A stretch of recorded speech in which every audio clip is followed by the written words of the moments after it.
Muy buenas tardes, amigas y amigos. Un gusto saludarlos nuevamente hoy en un día más que, pues, por bendición de Dios puedo estar transmitiendo eh, desde mi hogar, desde mi casa, dándole gracias a Dios por la bendición que se me da de estar, pues, por acá eh, conectado y transmitiendo eh, una clase que, pues, primero Dios, pues, por medio de la cual podremos concluir el contenido de de nuestras clases y ver, pues, considero, pues, que en términos generales hemos cumplido con las expectativas y con el contenido de nuestro curso. He tratado en lo posible, pues, de darle la mayor cantidad de insumos y compartirles la experiencia que mi ejercicio y mi función jurisdiccional me ha permitido ir, pues, acumulando para que ustedes en su vida profesional estén, tengan, pues, los conocimientos necesarios e idóneos para cuando les toque que enfrentar y brindar una asesoría y estar con eh, eh, pues, haciéndole frente en la defensa de los intereses de sus clientes, pues puedan tener los conocimientos idóneos y pues ante alguna duda, alguna inquietud, pues aquí estarán mis clases en mi página siempre para consulta de ustedes, para que puedan, pues, encontrar respuesta, tal vez alguna inquietud, alguna duda, ¿no? Gracias, Heriberto, por preguntar. Pues el lunes sí fue bastante, bueno, eh, ¿qué les digo? Una visita al dentista es difícil, es más los que tenemos un poquito de nervios. Pero bueno, también es necesario hacerlo porque a veces los descuidos en en nuestros cuidados pues traen consecuencias y en este caso pues ha pasado algo muy, pues, de alguna forma especial, puedo decírselos, en mi vida, y es que, pues, por circunstancias de la vida he resultado, pues, ser diabético. Me, pues, he encontrado con un diagnóstico que me cataloga ya dentro de las personas que enfrentan esta enfermedad, pues con toda la buena actitud, con toda la disposición y hacerle frente, limitarnos pues, con la alimentación, con las bebidas y pues bueno, ahí sí que hacerle frente a esta nueva etapa en la vida y pues pedirle a Dios que esto pues no afecte mayormente a mi salud y pueda en un futuro pues no muy lejano encontrar la cura a esta enfermedad, tener pues, los controles, etcétera, etcétera. Lo cuento porque esto pues también ha influido un poco con el tema de mis muelas, de mi dentadura. Y pues esto también ha sido algo que me ha quedado y que ha marcado mi existencia como secuela del COVID. En julio del año pasado estuve padeciendo de esta enfermedad. Gracias a Dios, pues fue un poquito difícil, pero pues las secuelas han sido pues tal vez un poco más difíciles, lidiar con los descontroles, las subidas y la elevación del azúcar, los triglicéridos, que a la larga, comparado con otros cuadros, pues tal vez no ha sido tan delicado, pero porque pues ha habido personas, incluso yo he señalado, citado y lamentado la muerte de un gran amigo, un gran profesional, ex docente del curso de Derecho Procesal del Trabajo. De hecho, es la sección que yo tengo, en este caso la sección C, era una de sus secciones. El doctor Landelino Franco, él pues también pues estuvo haciéndole frente a esta enfermedad, el COVID y las secuelas de esta ingrata peste, pues hicieron mella en su salud y al extremo de que pues lamentablemente falleció. Y pues bueno, ahí sí que les comparto esto y a ustedes, amigas, amigos, cuídense, nos toca que enfrentar esto y bueno, ahí sí que echarle ganas con toda la actitud del caso y gracias por preguntar por mis muelitas, gracias a Dios ya bastante, bastante mejor, mi doctor, mi amigo, el doctor Daniel, de aquí de la colonia donde yo vivo, un buen odontólogo, una excelente persona, muy buscado por la gente acá y de otros lugares, un buen doctor Daniel, pues un abrazo para ti y gracias por cuidarnos y atendernos siempre que por ahí necesitamos de tus servicios. Bueno, chicos, hoy daremos el jaque mate a nuestro curso y primero Dios, pues concluiremos con algunos temas que me interesa tengan ustedes en conocimiento. Y para concluir el tema de los recursos, recuerdan que la semana pasada, perdón, el lunes pasado, saludcita para el cafecito, el lunes hablábamos, concluíamos el tema de los recursos, hablamos de las apelaciones, los tipos de apelaciones que hay. De verdad, chicos, pues perdón si por ahí tal vez complico un poco la existencia, porque para cualquiera será fácil venir y citarle solo la apelación o lo que regula el artículo 365, pero yo en lo particular, créanme, chicos, y no me quedo solo con eso y gracias, Richard, muy amable, tomaré tu consejo. Creo que es glucerna o glucerma. Tal vez me corriges, creo que he oído que es glucerna. Igual, pues ahí estaremos controlándonos al respecto, ¿sí? Pues como les decía, bueno, para hablar de apelación, cualquiera le da, miren, lean el artículo 365 y se acabó, ahí está qué es lo que es apelable y punto. Porque en ninguna otra parte del Código de Trabajo, gracias, Catherine, en ninguna otra parte del Código hablamos o encontramos algo, gracias, Araceli, en torno a al tema de las apelaciones en general. Yo me permití compartirles y de acuerdo al material que les di, algunos aspectos que creo que es importante, chicos, que tengan conocimiento ustedes. Puede ser que se los pregunten en el privado, pues que no, pero igual ustedes tienen que tener el conocimiento, sí. Bueno, ahora sí rapidito vamos a dar algunas pinceladas en torno al trámite en segunda instancia. Recuérdense que este trámite es específicamente para aquellas apelaciones que son las que mencionábamos como apelaciones especiales, que son aquellas que se plantean en contra de los autos o las sentencias que le ponen fin al juicio, ¿sí?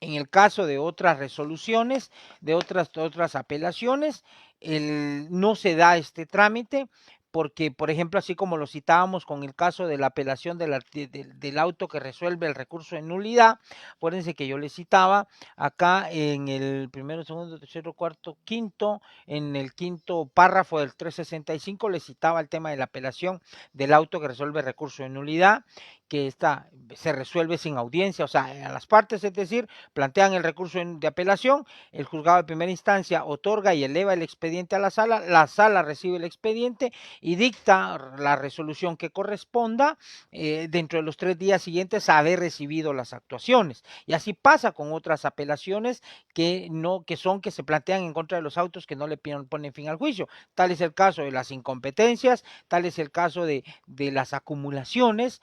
Eh, ¿Qué otra apelación les hablaba? Ay, Dios mío, ahorita no recuerdo bien, pero pues de los casos que les he mencionado en torno a esas, yo les hablaba de las incompetencias, las acumulaciones, la enmienda del procedimiento, y estas apelaciones son pues que se resuelven, o sea, que igual, repito, están sujetas a ser revisadas por la sala estas resoluciones, plantean su apelación, el juzgado eleva el expediente, la sala recibe el expediente y en 3 días tiene que resolver, porque es el plazo de acuerdo al 326 que tienen para dictar los autos. En este caso es un auto que se dicta resolviendo la apelación. Ahora bien, las sentencias, las apelaciones que se plantean en contra de los autos y las sentencias que le ponen fin al juicio tienen un trámite especial. Acá se los planteé yo, dice trámite en segunda instancia. ¿Y por qué se los traigo a colación, chicos? ¿Y por qué la explicación? Porque acá es importante que ustedes sepan que después de que transcurrió todo el trámite del proceso, el juez dicta una sentencia. Esta sentencia es apelable. Dice, esta sentencia le pone fin al juicio en el trámite en primera instancia. Esta sentencia es apelable. Es importante que ustedes conozcan cuál es el trámite o qué deben de hacer cuando plantean una apelación. Y acá, se recuerdan que yo les planteaba la posibilidad de que ustedes, si ustedes desean, cuando plantean su recurso de apelación, pueden plantear sus agravios. ¿Cuáles son? ¿Qué son los agravios? Los agravios es la explicación o son los razonamientos que le damos al juez, a los magistrados de sala y les decimos, miren señores magistrados, esta sentencia, este auto me causa afectación, la dictó el juez de primera instancia, pero me afecta en tales y tales circunstancias. Estos son los agravios que a mí me causa. Por lo tanto, pues, puede ser que ustedes aleguen que se violenta un artículo, qué sé yo, pero en el caso concreto de las sentencias puede ser que el juez declare sin lugar su demanda. Ustedes como abogados asesores de los trabajadores o de los actores van a plantear su apelación y le van a decir a la sala, los magistrados de la sala, señores magistrados, esta sentencia viola la tutela judicial efectiva, viola el debido proceso, no me confirió lo que yo le estaba pidiendo, no obstante yo aporté las pruebas que consideré pertinentes para demostrarle al juez que tenía que otorgarme o concederme las reclamaciones que yo había planteado, pero el juez no me las dio. Les pido que revisen esta sentencia, analicen mis argumentos, la revoquen y declaren con lugar la demanda y me den las reclamaciones que yo estoy pidiendo. En términos lacónicos, así es el planteamiento de los agravios. O si por el contrario, ustedes son los abogados del patrono de la parte demandada y la sentencia dictada por el juez en primera instancia declaró con lugar la demanda y sin lugar la contestación de demanda, pues obviamente sus argumentos irán a la inversa. Esos agravios le van a explicar a la sala, a los magistrados de la sala, señores magistrados, el señor juez, al momento de dictar la sentencia, no hizo una correcta valoración de la prueba, no le dio valor probatorio a mis medios de prueba, con ello yo demostraba que el trabajador abandonó el trabajo, yo demostraba que el trabajador incurrió en una causal de despido y por lo tanto no procedía el reclamo otorgarle indemnización ni daños y perjuicios. Por lo que solicitamos que se revoque la sentencia, que se haga que primero se haga el análisis y estudio de la sentencia, se adviertan estos aspectos que nosotros estamos diciendo, que ustedes valoren la prueba y revoquen la sentencia y declaren sin lugar la demanda y con lugar la contestación de la demanda. Así, en términos lacónicos y generales, irán sus argumentos a la hora de plantear ustedes sus agravios. Ahora bien, eso lo pueden hacer al momento de al momento de presentar su recurso de apelación.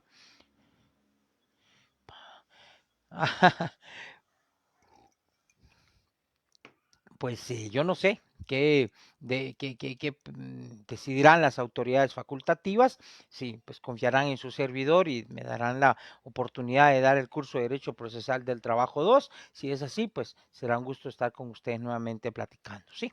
Si no, pues ya, como repito, Dios dirá y el señor decano y su junta directiva pues decidirán, considero en términos generales, lo mejor para la facultad, lo mejor para ustedes como estudiantes y pues ya veremos a ver qué pasa. Sí, bueno, regresemos a nuestro tema.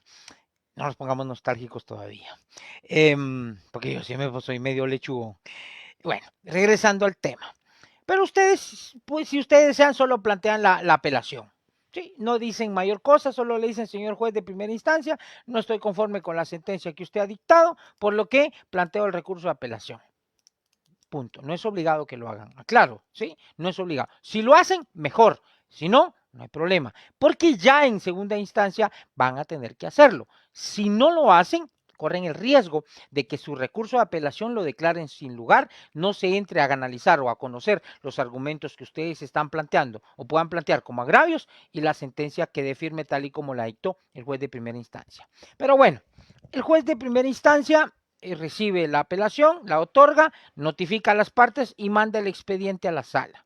La sala, dice acá, según la hojita, la imagen y la diapositiva que tienen ustedes, dice, recibidas las actuaciones, dará audiencia por 48 horas al recurrente para expresar sus agravios.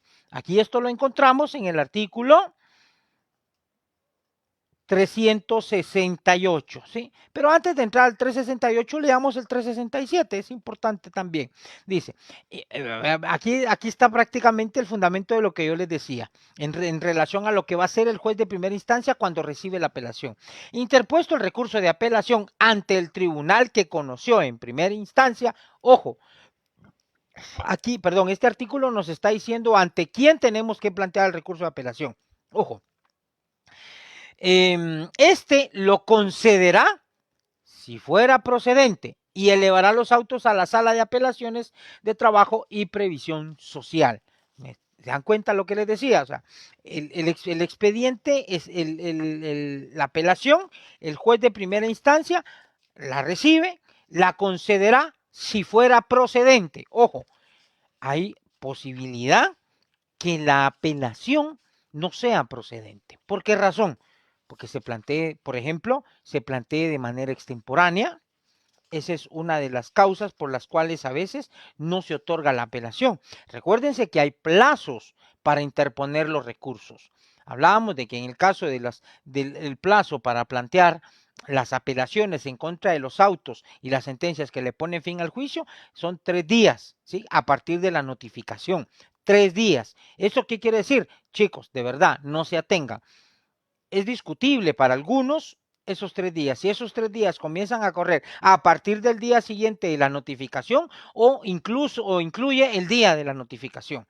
Hay discusión al respecto, ¿sí? Entonces, de hecho, no hay una decisión o una resolución que en su momento establezca cuál es la interpretación adecuada. Pero mi consejo, ¿cuál es, chicos? Porque prácticamente, pues, de hecho, yo les decía hace algunos meses cuando empezábamos esta experiencia mutua, les decía, chicos, los preparo para la vida. Trato de darle los insumos y la preparación para su vida profesional. Entonces, mi consejo, ¿cuál es?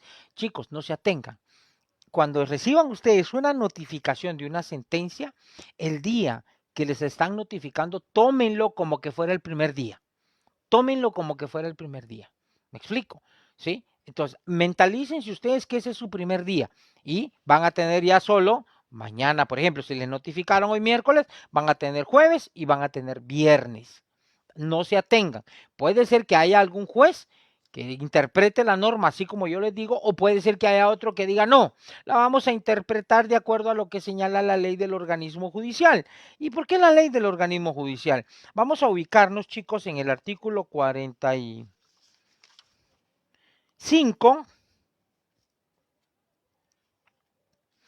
Dice, cómputo del tiempo. En el cómputo de los plazos en toda clase de procesos se observarán las reglas siguientes, ¿sí? F. Todo plazo debe computarse a partir del día siguiente al de la última notificación, salvo el establecido o fijado por horas, que se computará como lo establece el artículo 46, ¿sí? Entonces, ojo, dice, se computará todo plazo, ojo, no dice algunos plazos, no dice varios plazos, dice todo plazo debe computarse a partir del día siguiente al de la última notificación, salvo el establecido o fijado por horas, que se computará como lo establece el artículo 46 de la ley del organismo judicial. En este caso, el plazo fijado por horas empieza a correr a partir del momento en que les notifican. Si ustedes tienen un plazo en horas para plantear un recurso, tal el caso del recurso de revocatoria, que son 24 horas, les cuenta a partir de que ustedes fueron notificados. Pero ¿qué pasa si les notifican viernes a las 11 de la mañana? Viernes a las 2 de la tarde. ¿Qué pasa con esas 24 horas? ¿Qué pasa con el sábado y el domingo? ¿Cuenta o no? No cuenta. El plazo se interrumpe, por ejemplo, digamos, se corta el conteo de ese plazo, ¿sí? Y seguiría el día lunes. Si le notificaron el viernes a las 11 de la mañana, ustedes tienen hasta el lunes a las 10:59 para plantear el recurso. Ojo, los plazos vencen en la víspera.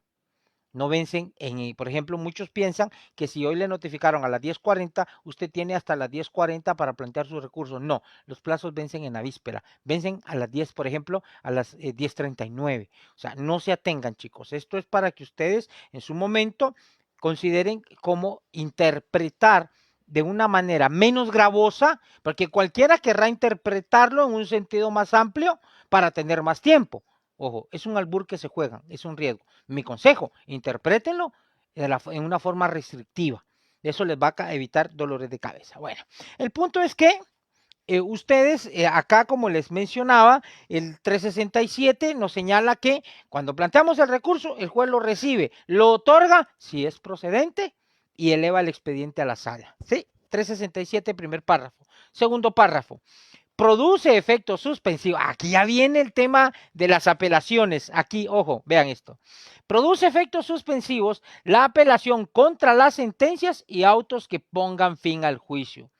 La apelación no produce efectos suspensivos cuando se interpone contra cualesquiera de las otras resoluciones apelables. Aquí en este párrafo es en donde encontramos esa diferencia entre esa apelación genérica, que es apelación que la planteamos, pero que no tiene ningún efecto suspensivo. El expediente se va a la sala va a revisar la resolución, el expediente continúa su trámite en el juzgado, no se detiene el proceso. Por ejemplo, cuando ustedes plantean una apelación de una incompetencia, la incompetencia no le pone fin al juicio. ¿Qué pasa con la incompetencia? En la incompetencia, recapitulando un poco lo que ya vimos, se analiza si procede que el juez esté conociendo el caso, si es competente para conocer el caso. Pensemos que el juez no sea competente, ¿qué va a pasar? El expediente se va a ir con el juez que es competente, pero el proceso no va a terminar, ¿sí? Entonces, eso no le pone fin al juicio. Una acumulación. ¿Qué va a pasar con las acumulaciones? La acumulación tiene la intención de que dos demandas que son similares o que provienen de una misma causa se tramiten en un mismo expediente, ¿sí? Y se decidan en una misma sentencia, ¿sí? Entonces, ¿qué va a pasar con eso? O sea, si se declara sin lugar la acumulación, 0 bolas. Pero ¿qué pasa si se declara con lugar? ¿Se le pone fin al juicio? No. O sea, se acumulan los dos expedientes, los dos juicios, y se continúa su trámite. El proceso no tiene fin. ¿Qué pasa con una enmienda al procedimiento? Una enmienda al procedimiento, yo no encuentro un caso, no tengo en mente uno, en el que la enmienda al procedimiento le ponga fin al juicio. No. Entonces, o sea, no le encuentro. Yo en particular no le encuentro. Habrá tal vez algún caso, y yo me recuerdo, tuve un caso, chicos, en el juzgado 13, era un incidente, no era un juicio ordinario, era un incidente de, dentro de era una denuncia de reinstalación, fíjense. Dentro de la reinstalación,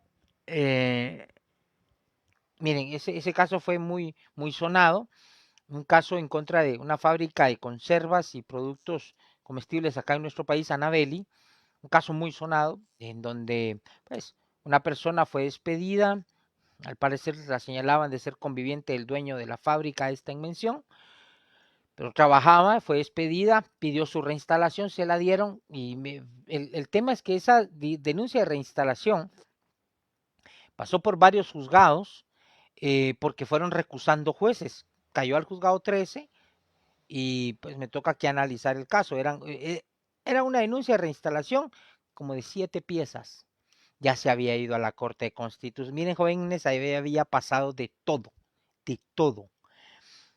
Y resulta que seguía tramitándose y estaba vivo el proceso porque había liquidaciones que se estaban presentando por salarios dejados de percibir, ¿sí? En una reinstalación, pues que sale el tema de los salarios dejados de percibir, salarios caídos, etcétera, etcétera. Y esta denuncia, pues, estaban presentando liquidaciones. El punto es de que me tocó que analizar el expediente, todo, las 7 piezas, y consideré que había que enmendar el procedimiento y ordenar el archivo de esa denuncia, porque a la señora ya la habían reinstalado. El objeto de la reinstalación era que la persona sea reinstalada en su puesto. Esto lo veremos si Dios nos da licencia en nuestro próximo curso de Derecho Procesal del Trabajo 2. La persona sea reinstalada en el puesto y se le paguen los salarios dejados de percibir, ¿sí? Bueno, en ese sentido, esta persona, yo encontré una actuación de como de unos 5 años atrás en donde ella efectivamente fue reinstalada y efectivamente le pagaron. Lo que pasó fue que a ella, como a las 2 semanas, luego de que había terminado el conflicto colectivo, la despidieron nuevamente. Entonces, si ya no había emplazamiento, ya no estaba vigente el conflicto colectivo de condiciones de trabajo, ella podía ser despedida y fue despedida. Eso fue, incluso determiné y analicé que habían pasajes dentro de la denuncia de reinstalación que evidenciaban que a ella ya le habían pagado, incluso le pagaron cerca de 600,000, 700,000 quetzales en el tema de salarios y prestaciones, pero ella quería seguir cobrando más. y alegaba que no había sido reinstalada. El punto es de que hice esa enmienda y di por finalizado el conflicto. Un caso que les comparto por finalizada la denuncia de reinstalación. Caso único, único. Me gané quejas, me gané antejuicios, me gané denuncias, pero bendito Dios, con una resolución bien fundamentada, pues no hay mayor objeción, o uno no puede ser de alguna manera, considero yo, pues molestado o perturbado en relación a las cosas a las decisiones que uno toma. Les comparto esto, chicos, porque con el tema de los recursos hay que considerar y hay que ver, repito, que hay apelaciones que tienen efectos suspensivos y otras que no. Entonces, las que no tienen efectos suspensivos son aquellas otras apelaciones. Las únicas apelaciones que tienen efectos suspensivos son las que se plantean en contra de los autos o las sentencias que le ponen fin al juicio. ¿Estamos? Va. Hecha esta acotación, regresamos al 367, tercer párrafo. La apelación sin efectos suspensivos los adquiere si al continuar conociendo el tribunal de primer grado, llegara el momento de dictar sentencia y no estuviera resuelta la apelación. En tal caso, el fallo de primera instancia será pronunciado hasta que cauce ejecutoria lo resuelto por el tribunal de segundo grado. ¿Qué significa esto? Ustedes plantean la apelación en contra del auto de la incompetencia. El juez manda el expediente, pero se queda con una copia, con el duplicado. Seguimos tramitando. Puede ser que la apelación y con lo cargados que están los órganos jurisdiccionales, las salas, pues se tarde algún tiempo en resolverse. Pero puede ser que en ese tiempo el juez siga tramitando el proceso. El juez señala y convoca a las partes a juicio oral, lleva a cabo el juicio oral, recibe las pruebas y el proceso ya está para dictar sentencia, pero el expediente no ha regresado de la sala. Entonces acá dice, la apelación no tiene efectos suspensivos, es decir, no suspende el trámite del proceso, ¿sí? Sí, el proceso continúa, pero el proceso llegará un momento en que quedará en estado de resolver, es decir, que lo único que va a faltar en el expediente es la sentencia. Y el legislador en este último párrafo le dijo al juez, señor juez, si usted otorgó una apelación sin efecto suspensivo y usted siguió conociendo el proceso, usted se va a tener que quedar estancado cuando ya haya tramitado todo el proceso y lo único que haga falta será dictar su sentencia. Usted ahí detiene el proceso. Entonces, ahí ya la apelación adquirió efectos suspensivos, porque ya el proceso, ya no hay otra cosa que hacer más que dictar la sentencia. Entonces se queda esperando hasta que regrese de la sala. ¿Estamos? Bueno. 368, aquí ya vamos a lo que les mencionaba de las 48 horas. Recibidos los autos en la sala de apelaciones de trabajo y provisión social, por la apelación interpuesta, dará audiencia por 48 horas a la parte recurrente, es decir, a la parte que está planteando el recurso de apelación, a efecto de que exprese los motivos de su inconformidad, o sea, sus agravios. Vencido este término, se señalará día para la vista, la que debe efectuarse dentro de los 5 días siguientes y dictará sentencia 5 días después, bajo su estricta responsabilidad de sus titulares. 369. Si dentro del término de 48 horas concedido al recurrente, o sea, las 48 horas para expresar los agravios, este pidiere que se practique alguna prueba denegada en primera instancia, en la cual hubiera consignado su protesta, aquí pónganle ustedes a este ver artículo 356.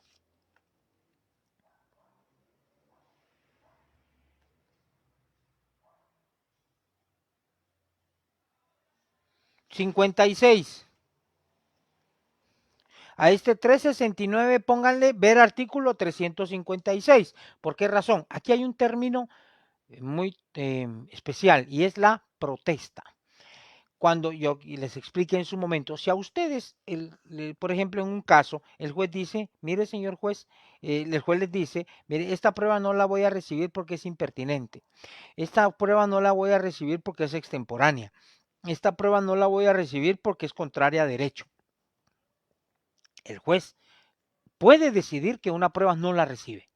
Entonces, ante esa decisión del juez, ustedes tienen que formular su protesta del artículo 356.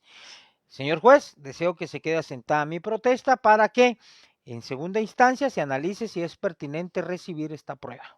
Punto.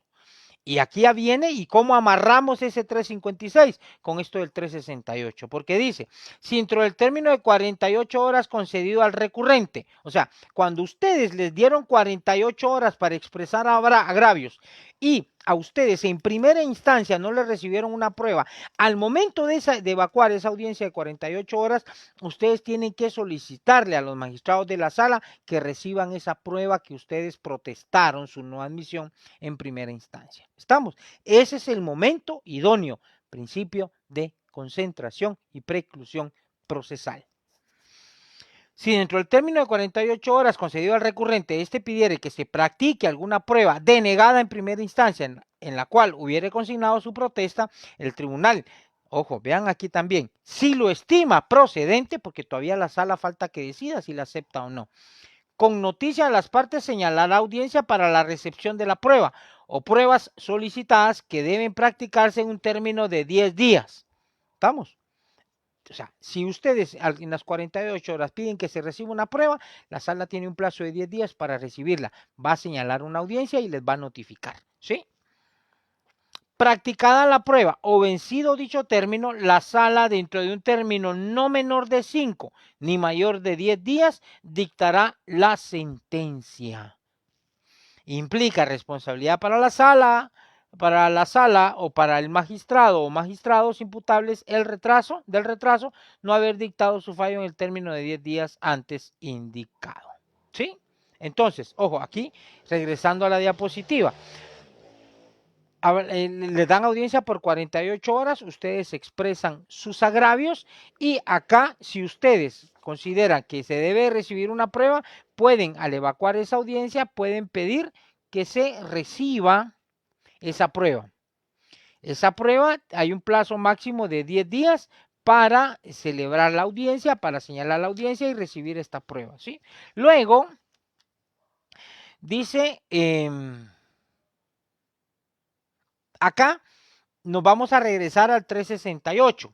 Dice, al hablar después de que vencieron las 48 horas, dice, vencido este término, se señalará día para la vista, la que debe efectuarse dentro de los 5 días siguientes. ¿Sí? Aquí estamos hablando día para la vista, el artículo 368, ¿sí? Y dictará sentencia, dice, 5 días después, bajo la estricta responsabilidad de los tribunales. Acá entendamos que hay dos opciones. Una, si ustedes, vean aquí, plantean la apelación y plantean agravios, ¿sí? Evacuada, cuando ustedes evacúan esta audiencia, la sala tiene 5 días para señalar vista.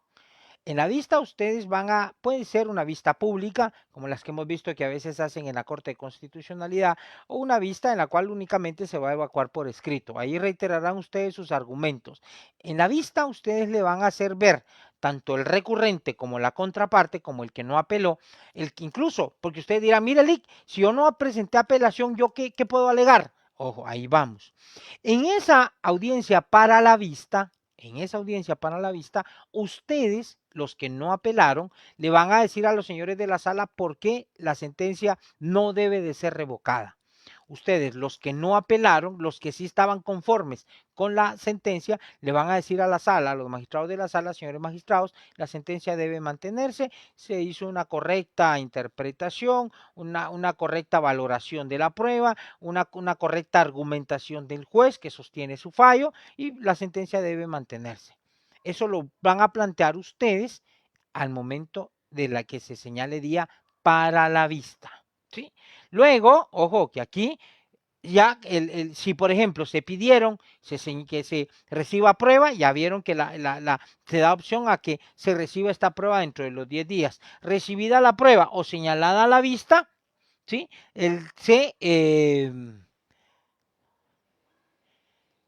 La sala dentro de un término no menor de 5 días ni mayor de 10 dictará sentencia. E incluso cabe la posibilidad, ojo, cabe la posibilidad, tal y como se lo señalo aquí en el recuadro, de acuerdo al artículo 370, cabe la posibilidad que la sala dicte un auto para mejor proveer. ¿Sí? cabe la posibilidad que que los magistrados de la sala consideren que es necesario hacer uso de esa facultad que le da el artículo, que regula el artículo 357 y pueden dictar un auto para mejor proveer.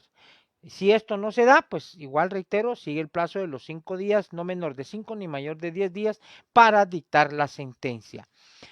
Acá concluye el trámite de esta segunda instancia. ¿Qué recursos caben en contra de la sentencia de segunda instancia? ¿Cabe algún recurso? ¿Sí? ¿Qué señala la ley algún recurso que pueda plantearse en contra de la sentencia de segunda instancia? El artículo 373 señala lo siguiente. Contra las sentencias de segunda instancia no caben más recursos que los de aclaración y ampliación. El proceso ordinario laboral, en su fase de conocimiento, en la considerada justicia ordinaria, ¿sí?, concluye con esa sentencia que dicta la sala de segunda instancia. Ahí termina. En el proceso laboral no hay opción de una casación como sí en el proceso civil, como sí en el proceso penal, que viene a ser considerada una tercera instancia, digámoslo así, o una instancia revisora bajo ciertos condicionamientos. En materia laboral no. Nos quedamos con el tope que señala la sentencia de segunda instancia de acuerdo al artículo 373, ¿sí? Bueno. Artículo 372, la sentencia de segunda instancia debe, ojo, vean, confirmar, revocar, enmendar o modificar parcial o totalmente la sentencia de primera instancia. Son las opciones que tienen los magistrados de la sala. ¿Sí?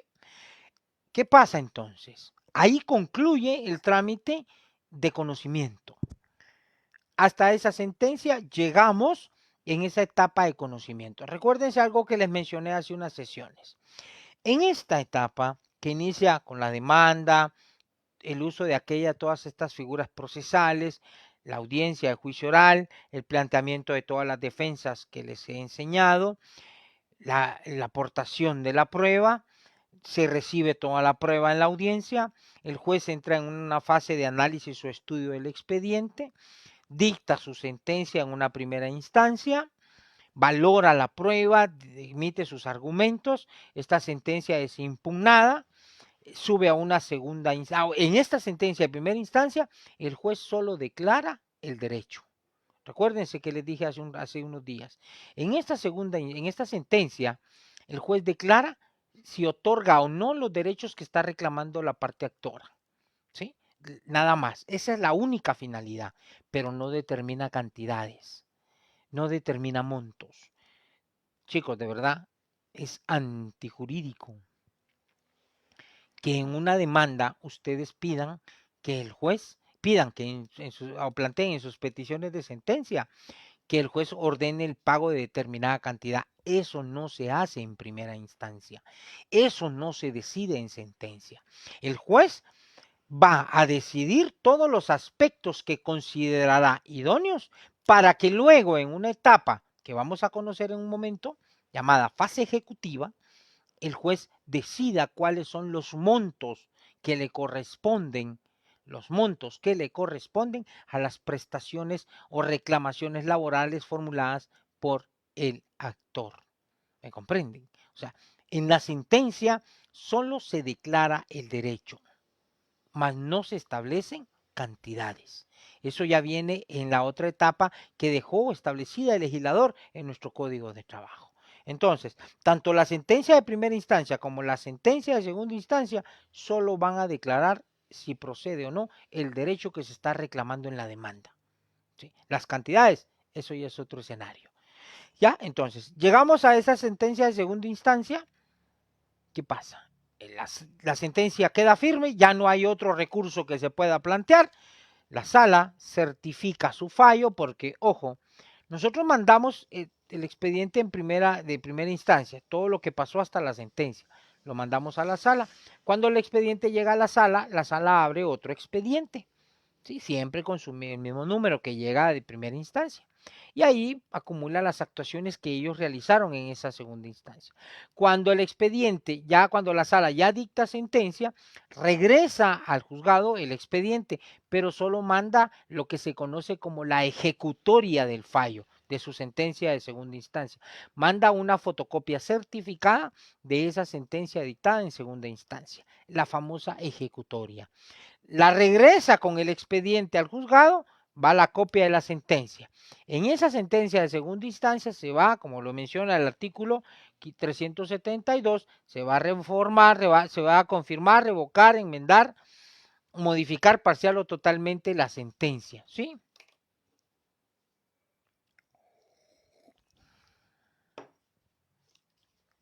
Interesante, Herbert. Bueno, ahí sí que hay que analizar y discutir qué es el argumento que plantea para que se presente. Yo entiendo, a veces algunos colegas son de la idea de exigir que si se ofrece una prueba documental, esta debe adjuntarse a la demanda. Sí. Ahora bien, hay un artículo que da la pauta a que esa prueba se diga dónde está. Tal vez yo no la tengo. Puede ser que sea un documento que yo no tengo, pero yo le puedo decir al juez, de acuerdo al artículo 332, literal E, dice enumeración de los medios de prueba. Hay un párrafo que dice acá, lugar en donde se encuentran los documentos que detallará. Puede ser que hayan documentos que yo no tengo, como su parte actora, como trabajador, pero que están en alguna oficina pública esencialmente.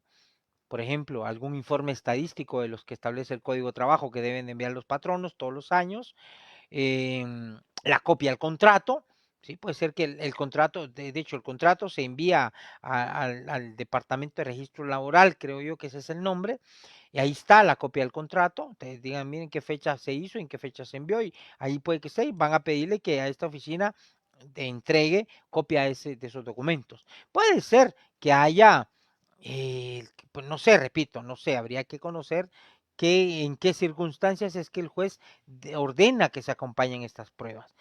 Si se tienen, ¿por qué no presentarlas? No se ve por qué no hacerlo, ¿verdad? Eh,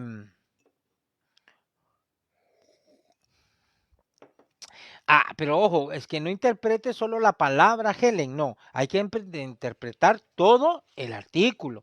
El artículo no dice la sentencia parcial, no, dice el 372, la sentencia de segunda instancia debe, uno, confirmar, revocar, enmendar o modificar parcial o totalmente la sentencia en primera instancia. O sea, no interprete o no use solo la palabra parcial, ¿sí?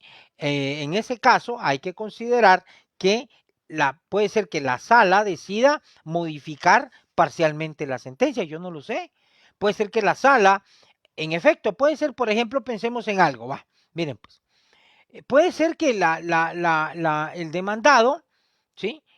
Plantee la excepción de prescripción, porque puede plantearla hasta antes de dictarse sentencia en segunda instancia.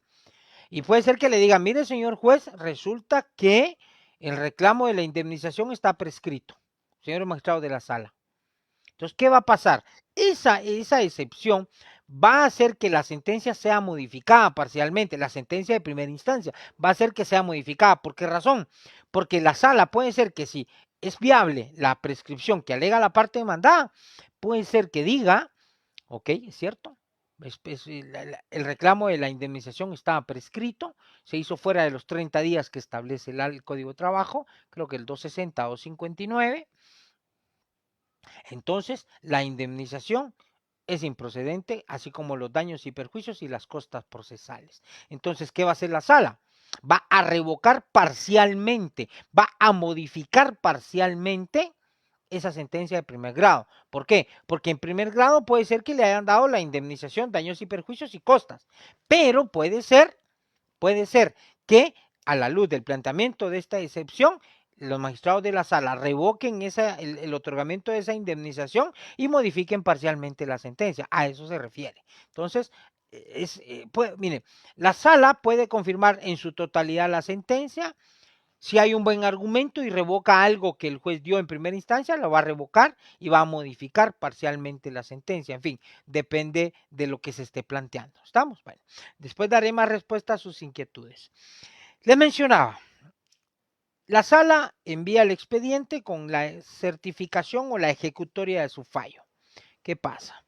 Cuando el expediente regresa al juzgado, aquí ya nos vamos y está automáticamente, al recibirse el expediente, se abre la fase ejecutiva, automáticamente. El juez dicta, recibe el expediente por recibida la ejecutoria emitida por la sala, ¿sí? Y obviamente cuando la sala manda esa ejecutoria es porque la sentencia ya está firme. Y aquí nos vamos al artículo 425. En primer término dice, debe ejecutar la sentencia el juez que la dictó en primera instancia. Yo, juez 15, dicto una sentencia, yo, juez 15, debo de ejecutarla. Es decir, debo de llevar a cabo esta fase ejecutiva. Las sentencias dictadas por los tribunales de arbitraje deben de ser ejecutadas por el juzgado de la zona económica, que recuerden, esto es del curso de Derecho Procesal del Trabajo 2. 426, vean. Para el cobro de toda clase de prestaciones reconocidas en la secuela del juicio, ¿cuál es la secuela del juicio? Sentencia. Secuela del juicio es sinónimo de sentencia. Repito, para el cobro de toda clase de prestaciones reconocidas en la secuela del juicio, o sea, en la sentencia, o en sentencia firme de los tribunales de trabajo y previsión social, así como para las demás prestaciones a que se refiere el artículo 101 de este código, el juez de oficio y dentro del plazo de 3 días de notificada la ejecutoria o de aceptada la obligación, practicará liquidación que corresponda, la que se notificará a las partes. Es decir, el expediente llega con la sentencia, independientemente cómo la haya dictado la sala de apelaciones, pero si se mantiene vigente, porque incluso puede ser, señores, que la sentencia de primer grado la haya declarado el juez sin lugar, pero resulta que la sala la revoca y dice que no, que va con lugar y debe de dársele todo lo que el trabajador estaba pidiendo. Entonces, ahí ya vienen los parámetros y en base a eso que se analizó y que se resolvió en esa segunda instancia, se hace la liquidación. La liquidación no es más que ponerle números a las reclamaciones que fueron otorgadas en sentencia. Si está pidiendo indemnización, hay que ponerle monto a la indemnización, aguinaldo, vacaciones, bono 14, bonificación anual. Si está reclamando daños y perjuicios, hay que ponerle cantidades. Esa famosa, entre comillas, liquidación es esa resolución en la cual el juez de primera instancia le establece, determina los montos. Veamos el siguiente párrafo. Contra la liquidación no cabrá más recurso que el de rectificación, que procede cuando al practicarse esta, o sea, la liquidación, se incurra en error de cálculo. Dicho recurso debe interponerse dentro de 24 horas de notificada la liquidación y en el memorial respectivo se determinará concretamente en qué consiste el error o errores expresándose la suma que se estima correcta. Este recurso será resuelto de plano sin formar artículo, o sea, sin mayor razonamiento, o sea, más allá de la revisión que se hace en torno a esos eventuales errores de cálculo que se pudieron hacer. No es más que hacer una revisión matemática y no admitirá impugnación alguna.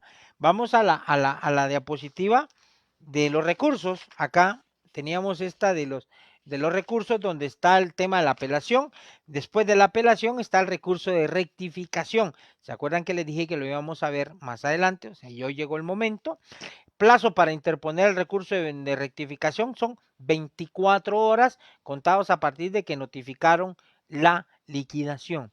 El objeto del recurso de rectificación es que se rectifique, ¿sí?, algún mal cálculo que se hizo en la liquidación, que se corrija algún error. Puede ser, nos pasa, chicos, a mí me ha pasado frecuentemente que metemos la pata y nos equivocamos con los cálculos. y ponemos cantidades a veces que son menores u otras que a veces que son mayores. Metemos la pata. Entonces, ojo, que ahí ustedes, los asesores, las partes, tienen que estar atentos, porque cuando les llega una liquidación, ustedes revisen los cálculos. Ah, bueno, me parece, está bien, es aceptable, no hay problema. Pero si hay algún error, háganselo ver, porque si ustedes no hacen eso, la liquidación se queda así y el problema va a ser para ustedes. Y se resuelve, ojo, se resuelve dentro de 24 horas después de planteado dicha rectificación. ¿Sí? Bueno, vamos a ver. Primer paso, el juzgado recibe el expediente, recibe la ejecutoria, inmediatamente ipso facto, hace la liquidación, la notifica a las partes. Ustedes revisan a las partes, alguna que se considere afectada, tiene 24 horas para plantear recurso de rectificación. ¿Sí? Lo plantean, el juez lo resuelve y determina si procede o no dicho recurso de rectificación. Vamos al siguiente párrafo, tercer párrafo, dice. Si dentro de tercer día de notificada la liquidación, ¿sí?, o de estar firme la resolución del recurso de rectificación correspondiente, el obligado no hiciera efectivo el pago, el juez ordenará que se le requiera al efecto, se le hace el requerimiento de pago, librando mandamiento respectivo y ordenando, en su caso, el embargo de bienes que garanticen la suma deudada, con designación del depositario que no está obligado a prestar fianza. ¿Qué significa esto? Bueno, hicimos la liquidación, la notificamos, no hubo error de cálculo. Esperamos a que pasen 3 días. Si el demandado no pagó, le mandamos a requerir de pago. Y ordenamos el libre mandamiento de ejecución. Entonces, dice, así de sencillo. Liquidación, determinamos cantidades, se establece el monto total, se notifica a las partes, no plantearon rectificación, esperamos los 3 días, no pagó, mandemos a hacer el requerimiento. Y en el requerimiento nosotros los jueces podemos ordenar incluso el embargo de bienes que alcancen a cubrir el monto de lo adeudado. ¿Sí? Bueno. Si dentro de tercer día de practicado el embargo, ¿sí?, o sea, nosotros designamos a un auxiliar judicial para que vaya a hacer el requerimiento, él va, se presenta ante el demandado, le cobra, le hace el requerimiento de pago, le dice, mire, yo vengo como ministro ejecutor en nombre del juez, designado por el juez, a cobrarle a usted la cantidad de 25,000, 30,000, 50,000 quetzales. Vengo a cobrarle en este momento, porque usted ya tuvo 3 días para pagar. ¿No lo hizo? Aquí vengo a cobrarle. ¿Va a pagar o no? No, no voy a pagar. Ah, bueno, no hizo efectivo. En este caso yo le prevengo, el ministro ejecutor tiene que ver si tiene bienes a la vista para embargar. Puede embargar cualquier bien que tenga a la vista. Puede hacerlo, ojo con eso. Que lo hagan es otra historia. Que se animen a hacerlo es otra historia, ¿sí? Por múltiples factores. ¿No hay bienes embargados? ¿O sí hay bienes embargados? O sea, el notificador auxiliar judicial le informa al juez, mire señor juez, no hizo efectivo el pago, no se pudieron embargar bienes, no se tuvieron bienes que embargar, bienes a la vista para embargar, le informo para que usted decida lo pertinente. Llega esa información al juzgado y aquí viene lo siguiente. Dice, si dentro del tercer día de practicado el embargo, o sea, de repente encontraron algún bien, algún carro, alguna casa, algún bien que fuera embargable y lo embargaron, dice, si dentro del tercer día de practicado el embargo, el deudor no solventare su obligación, o sea, llegaron, le cobraron, hicieron la liquidación,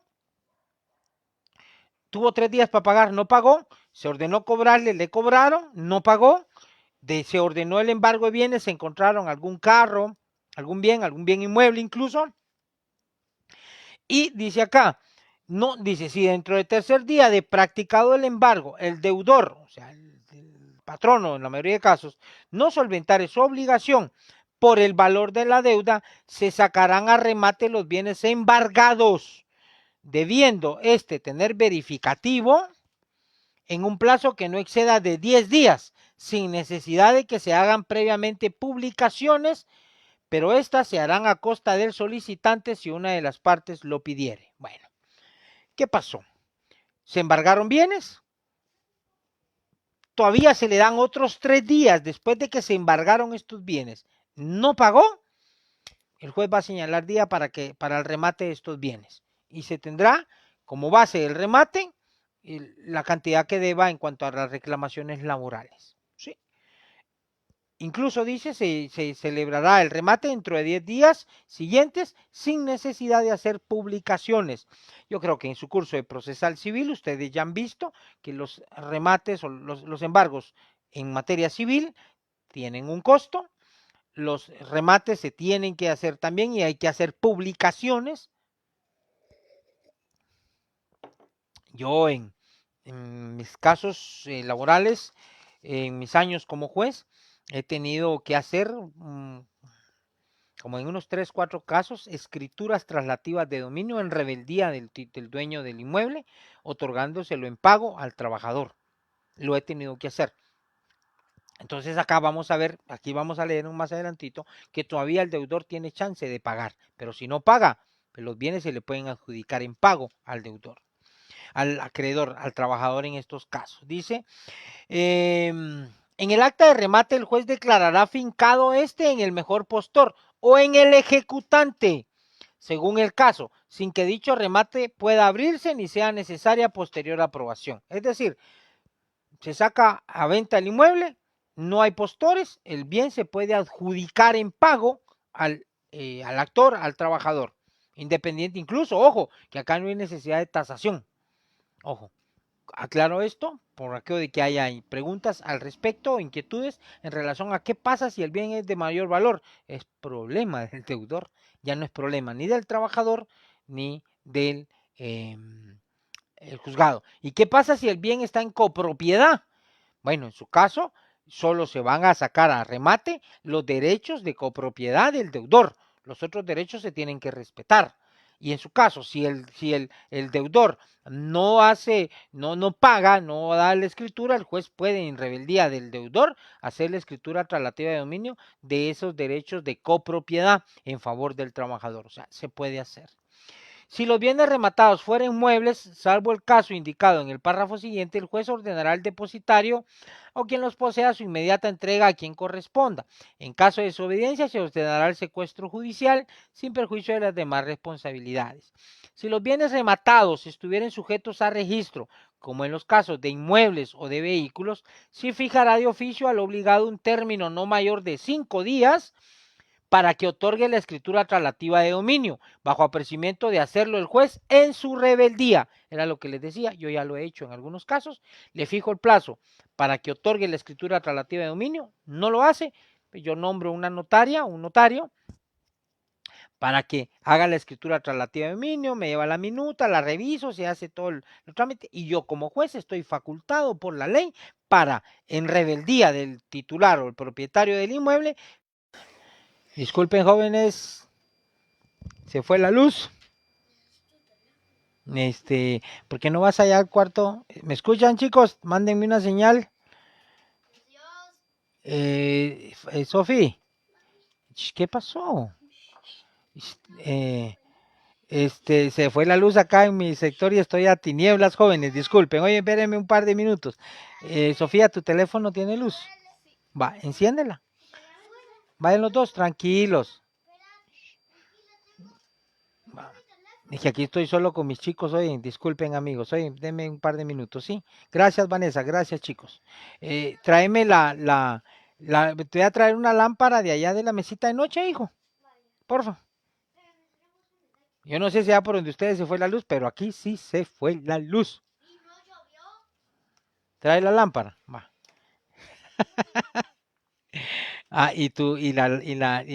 Tráeme la lámpara. La que están en la mesita de noche. Ahí, ahí está. No, esta me va a servir a mí. No, calma. Ya, sentaditos ahí, por favor. Hay que esperar. No, esta me va a servir a mí aquí ahorita. Va, ayúdale a tu hermano con tu luz, hija. Disculpen, jóvenes. Ok.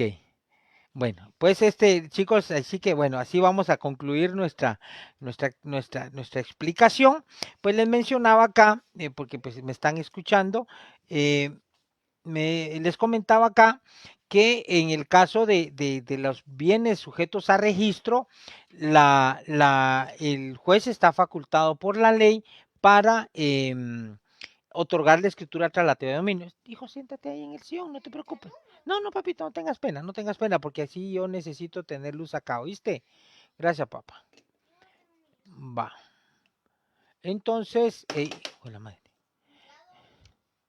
Entonces, ya no sé ni cómo poner aquí, pongo la luz, se ve muy tétrico, ¿verdad? Eh, bueno, entonces, bueno, esto es en cuanto a el tema de la ejecución o la fase ejecutiva. Aquí un párrafo que me interesa leerles dice, cuando la ejecución se promueva con base en un título ejecutivo, el procedimiento se iniciará con el requerimiento, continuándose por lo demás en la forma prevista. Esto se refiere, chicos, en aquellos casos en que la obligación está contenida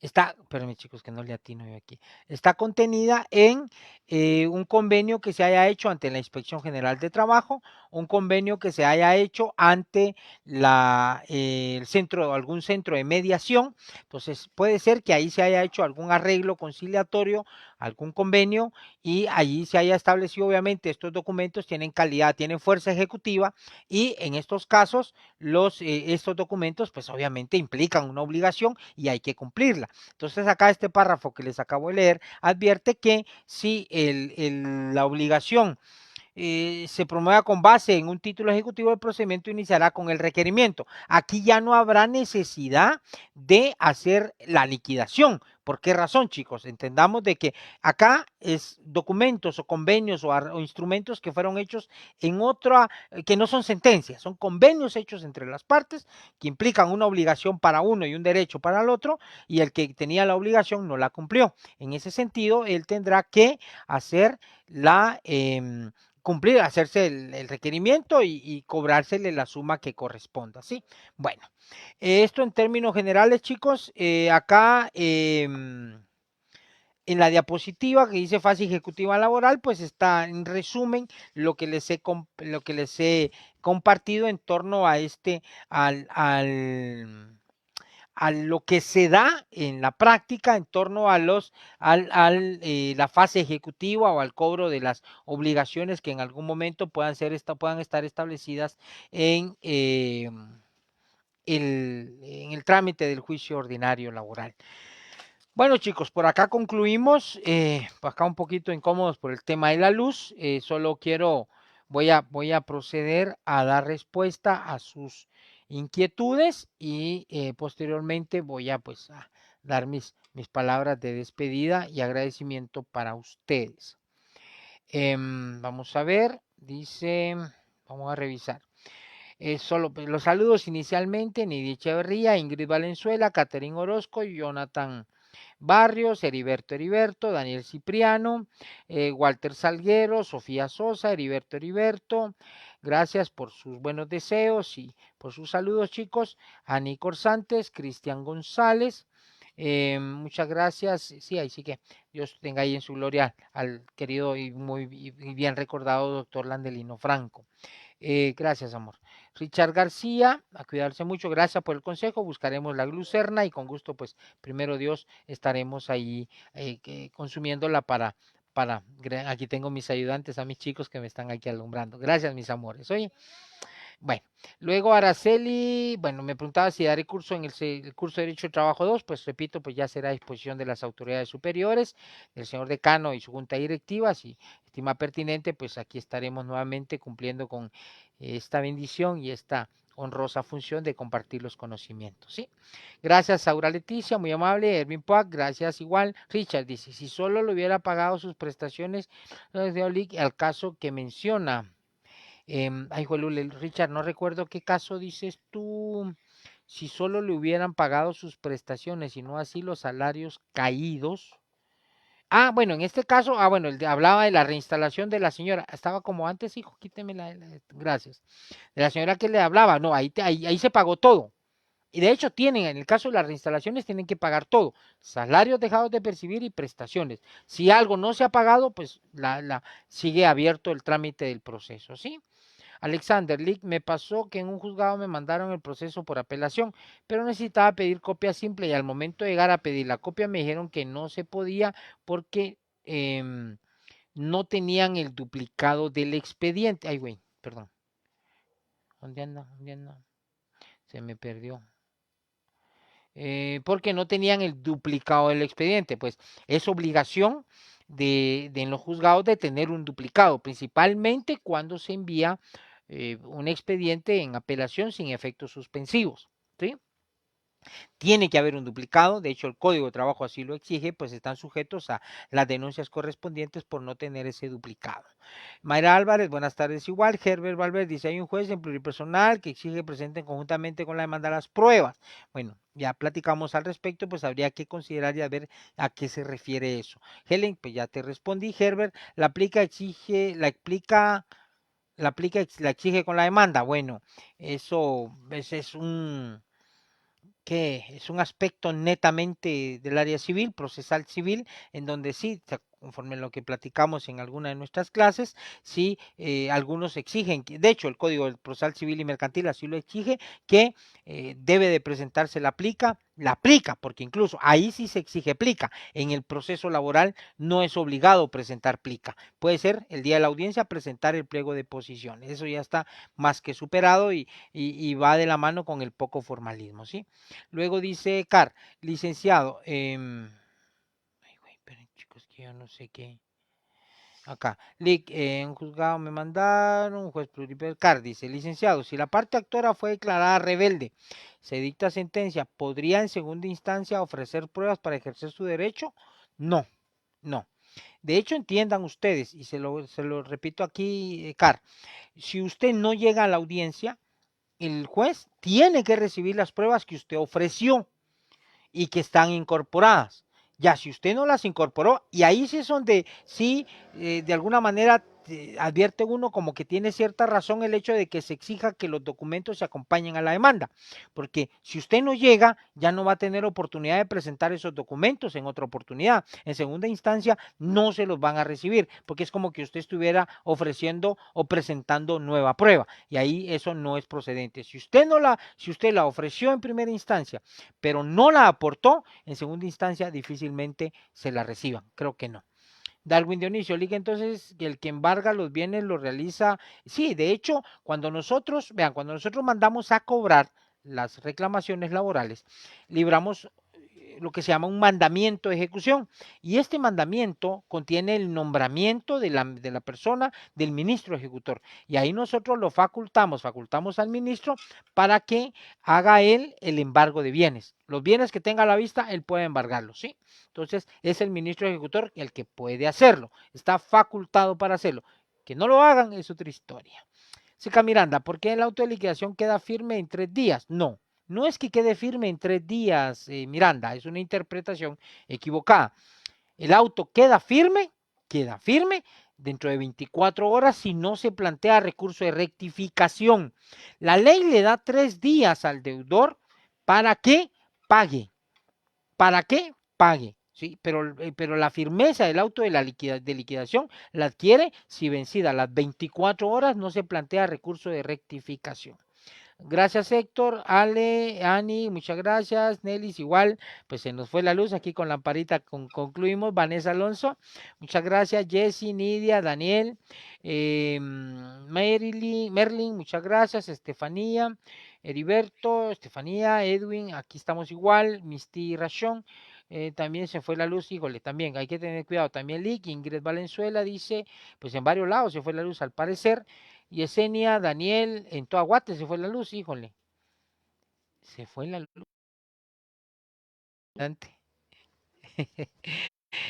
Bueno, híjole, hay que tener cuidado. ¿Dónde dice? Fue la luz en Toahuate, gracias.